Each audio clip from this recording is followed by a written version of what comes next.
Hello viewers আসসালামু আলাইকুম welcome back to Mahira's mamma YouTube channel এবং ফেসবুক পেজ থেকে আরও একটি নতুন ব্লগ নিয়ে চলে আসছি। তো এটা ছিল সকালের নাস্তা, খাসির পায়া রান্না করেছিলাম ঝোল করে, আর সাথে চালের রুটি বানিয়েছিলাম। আর এই যে কোনো গরুর মাংসের কোরবানি গোশতের যে কোনো অংশই রান্না করি না কেন মনে হয় যে ভালো লাগে চালের রুটির সাথে। তো সকালের নাস্তা শেষ করতে করতে আমার শ্বশুর বাটা মাছ নিয়ে আসছে। অন্য কোনো মাছ অত ভালো পাচ্ছিল না, তো বলতেছিল বাটা মাছ কি নিয়ে আসবো। তো বললাম যে আচ্ছা ঠিক আছে নিয়ে আসেন। তো শুধু তো আর বাটা মাছে আমাদের একবেলার খাবার হবে না, তো এই জন্য আর কি বাটা মাছ ধুয়ে নিছি। এটার সাথে আরও কিছু রান্না হবে। তো আজকে বাটা মাছ কীভাবে রান্না করব সেটাই আপনাদের দেখাবো। এখানে মাছের বড়া ছিল, ডিম ছিল আর কি, এটা দিয়ে মাছের বড়া ভাজানো হবে, এবং কলিজা নিয়েছিলাম সেটা ভুনা করব। আর আজকে আমাদের বাসায় মিস্ত্রি ছিল, তো সেই জন্য ওনাকে খাওয়ানোর জন্য আর কি একটু আয়োজন। তো মাছ না হলে তো হয় না, যেহেতু আমরা মাছের দেশের মানুষ, বাট সচরাচর এরকম মাছ পাওয়া যায় না, এখনও ভালো কোনো মাছ পাওয়া যায় না, খুব কম ওঠে মাছ।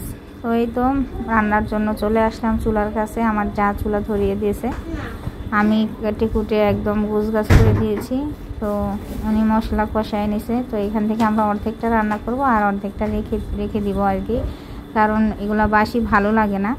আর তরকারিটা আমার কাছে নতুনই ভালো লাগে। বেশি হলো একবেলা, যেমন রাতেরটা সকালে আমরা খাই, রাতেরটা আবার অন্য দিনে দুপুরবেলা খাওয়া হয় না। আর যেহেতু আমাদের বড় সংসার ফ্যামিলি, তো অনেকজন আছে, তো আমাদের আসলে শেষ হয়ে যায়।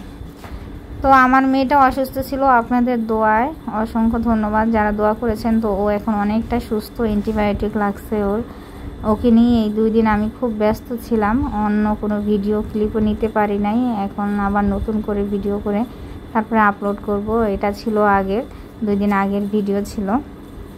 আজকে হচ্ছে শনিবার, এটা ছিল বৃহস্পতিবারের এইরকম আর কি। তো এই তো বাটা মাছগুলো দেখতেই পাচ্ছেন সুন্দর। আপনাদের সাথে একটা কথা শেয়ার করি, বাটা মাছের সিজন কিন্তু এখন না, শীতকালীন এই মাছটা খুব বেশি স্বাদ হয়, এবং কাঁটাগুলো এত সফট এত নরম থাকে কি বলবো আর কি। তো এই মাছগুলো একটু শক্ত শক্ত ছিল, কাঁটাগুলোও শক্ত ছিল, বাট খেতেও অতটা খারাপ লাগেনি, ভালো লেগেছে। তো এই যে দেখতেছেন আলু, এই আলুগুলো কিন্তু আমার মেয়ে কেটে দিয়েছে এই মাছগুলো দেওয়ার সাথে সাথে, ওর নাকি কাজ করতে ভালো লাগে এই জন্য। তো এই যে এখানে আমি বাটা মাছটা বসিয়ে দিছি সুন্দর করে। আর আমরা দেখা যাইতেছে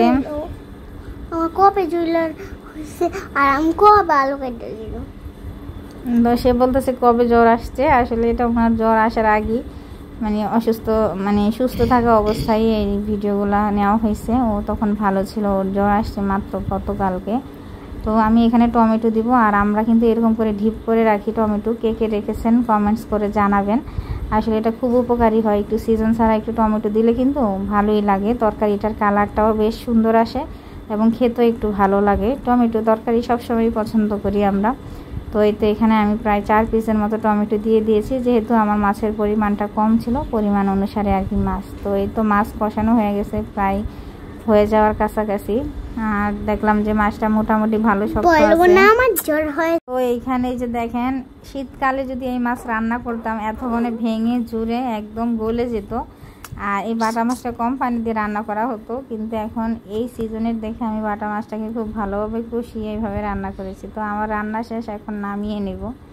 তো আজকের ভিডিও এই ছিল। যারা আমার চ্যানেলে নতুন আছেন তাদের কাছে রিকোয়েস্ট থাকবে সাবস্ক্রাইব করে পাশে থাকবেন, আর যারা ফেসবুক পেজ থেকে দিচ্ছেন তারা লাইক দিয়ে কমেন্টস করে আমাকে ফলো দিয়ে সাথে থাকবেন। আজকের ভিডিও এই পর্যন্তই। আল্লাহ হাফেজ।